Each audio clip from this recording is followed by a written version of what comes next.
641, 10 degrees at the airport. You're watching Breakfast Television on City. Nice shot of downtown Calgary. Weather's looking good.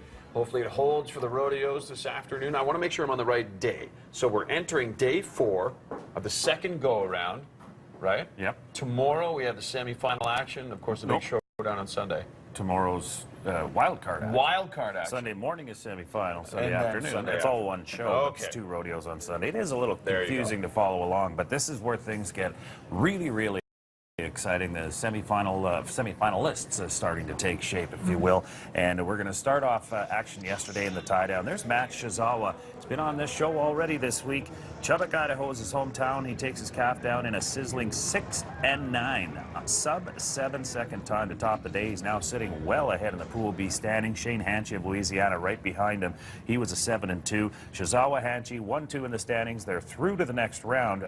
No one's going to catch him. 15,500 for Shizawa and 14,501 for Hanchey. So they're safely through. No kidding. It's the 3rd and 4th holes that would be in question today. In the steer wrestling competition, we had Matt Reeves of Texas taking top spot of the day.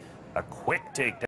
3.4 seconds, won the first day of Pool B as well, so he's sitting pretty in first overall. Now, Cody Cassidy, Donald, Alberta, solid 4-second run yesterday, puts him into 5th right now. You want to be top 4, and he's just a hair outside, just outside, heading into this final day of action.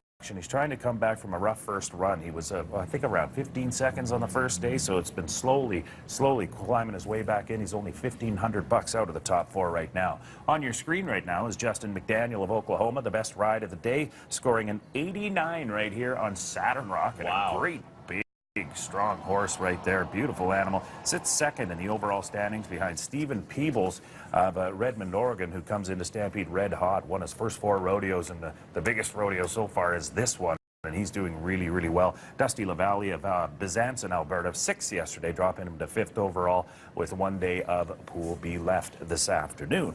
In the saddle bronc, it's Wade Sundell's week for the 3rd straight performance. The Louisiana Cowboy takes top spot, keeps getting better and better this ride on Holly Blues, an 88. He's got $16,500 in his jeans for 3 days work at the Calgary Stampede. Wow. Another shot this afternoon. His lowest score so far, 84.5 points. So that's his lowest score. That's his lowest score out of 3 trips out of the chute, and 1 more to go this afternoon, but he sits safely heading into semifinal action. Dustin Flundra of Pincher Creek, 83.5 for 5th yesterday. In the barrels, Michelle McLeod of Whitesboro, Texas, raced through the infield in 17.38 seconds to take the day's event. She sits 6th overall despite her win yesterday. We've had those top 3 ladies really running away with things. Nancy Hunter of Utah, she's in 1st overall with Jean Winters, the reigning champion, and Sherry Survey, a world champion barrel racer, 2nd and 3rd. Of course, we cap the event, as always, with the bull riding. There's Ty Posabon of Merritt, BC. He's the best scorer of the day, 87 here on Gold Spring. He's safely through to the next round. He's won a couple of days, so that's $11,000 for 2 days' work for him. I think he picked up some dough on the first day of this pool action as well, and another bull to get on this afternoon. So these guys can make some money before we get down to the serious money on the weekend. Good for them. So there you go. All right. So, okay, who am I watching for today? Well, I've chosen 2. I've chosen 2 Canadians. Yeah. Dusty LaValle, again, he's right outside in the bareback, and he's got a shot, a solid ride today, a nice score in the Dusty 80s. LaValle and he could crack the top 4, and he'll have the crowd behind him. And then the other event to watch is the bulldogging. Cody Cassidy, $1,500. I mentioned it. That's all he needs to get into the top 4, depending, of course, what the guy ahead of him wins. Sure. And he's got a real shot to do that because he's getting quicker and better every single day here at the Stampede. All right. To my favorite event, the Chucks. The Chuck Wagons. Gary Gorst turning barrel number 3 with ease, took the lead from the start out of the infield here and goes wire to wire in heat number 7 for the top time of the night. Gorst has vaulted himself into 5th spot overall, so on pace right now to reach semifinal Saturday.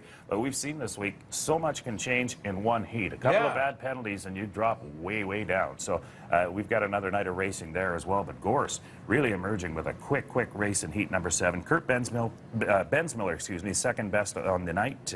He moves back into top spot overall, just 1 second ahead of Jason Glass, who was 11th on night 7. So there you have Bensmiller in top spot, Glass right behind him in number 2. Rick Fraser. It's been quiet this week. He hasn't had the quickest time any of the nights, but he's been consistent in penalty 3. And there he is in spot number 3. Luke Tournier in 4th spot. There you go. Good stuff. All right.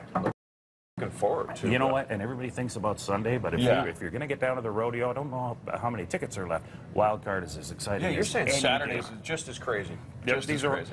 they're also rans, if you will, and I don't like to call them that because they're all world champions and Stampede champions. They just didn't make the cut in Pool A or B, and they'll all be back with one shot, and they just really let give it rip. all. Oh yeah, Saturday's going to be exciting. All right. Okay.